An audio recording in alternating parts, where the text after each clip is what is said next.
کے بزرگ ہیں اس جگہ کا استعمال کرتے ہیں. اور آپ کو پتا ہے کہ خود پرائم منسٹر نے میرے خیال میں کوئی 1 مہینہ پہلے جو من کی بات میں انہوں نے خود جموں کشمیر کے حوالے سے سپورٹس کی سراہنا کی جب وہاں وحید صاحب نے پلوامہ میں ایک میچ آرگنائز کیا تھا. تو جب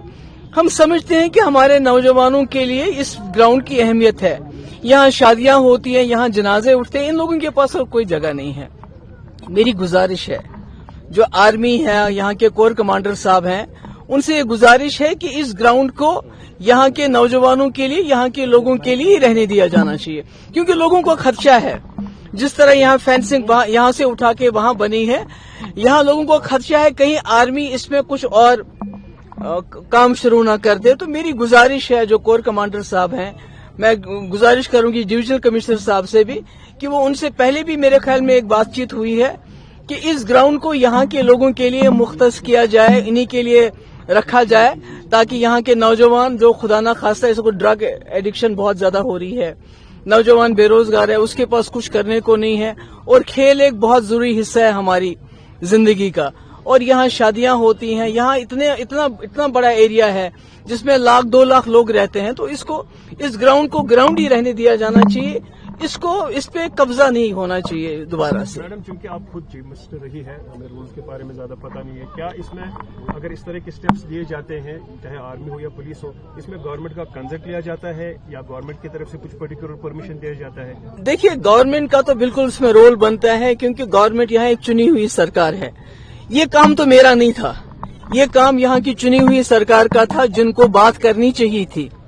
آرمی کے ساتھ, باقیوں کے ساتھ, کہ بھئی یہ جو ہمارے گراؤنڈ ہے ان پہ, کیونکہ شیری میں بھی بارامولہ سے بھی شکایت آ رہی ہے, وہاں بھی گراؤنڈ ہے, وہاں CRPF اس پہ قابض ہونا چاہتی ہے. یہاں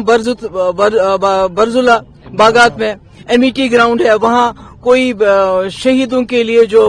مارٹیئرز کے لیے کچھ بنانا چاہتے ہیں. تو جب آپ نوجوانوں کی جگہ کو اس طرح سے چوک کرو گے, ان کو کھیلنے کے میدانوں کو اس میں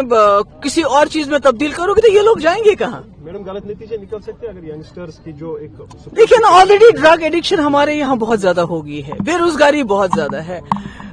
بہت سارا مشکلات, ٹینشن میں ہمارا نوجوان یہاں جاتا ہے, اس کو پتا نہیں کب یہاں ابھی ان کو فون آئے گا پولیس والے کا, تو کیا اس پہ تیتنس کران تھانے میں رپورٹ کرو. تو اتنا ٹینشن ہے یہاں کے نوجوانوں کو, یہاں کے بچوں کو. اب اگر وہ کھیلنا چاہتے ہیں تو ان کی یہ جو جگہیں ہیں, یہ جو گراؤنڈز ہیں, خدا کے لیے ان کے اوپر انہیں کھیلنے دیجیے. بلکہ میں تو کہوں گی کہ سدباناؤ کے تحت جو آرمی جو کرتی ہے, ڈیولپ کرتی ہے, اگر اس میں بھی وہ اپنی مدد کرے اور ڈویژنل کمشنر سرکار بھی اس گراؤنڈ کو ڈیولپ کرنے میں مدد کرے, تو بہت اچھی بات ہوگی, لوگوں کے آپس میں جوڑ ہوگا, بجائے اس کے کہ آپس میں توڑ ہو, آپس میں غصہ ہو, آپس میں جھگڑا ہو. تو اس سے تو آپس میں جڑ جائیں گے لوگ. عمر صاحب نے اپنے ایک اسٹیٹمنٹ میں کہا تھا کہ جس کو سوال کیا گیا تھا کہ جو لداخ میں سچویشن ہے, کیا چلیے میرے خیال میں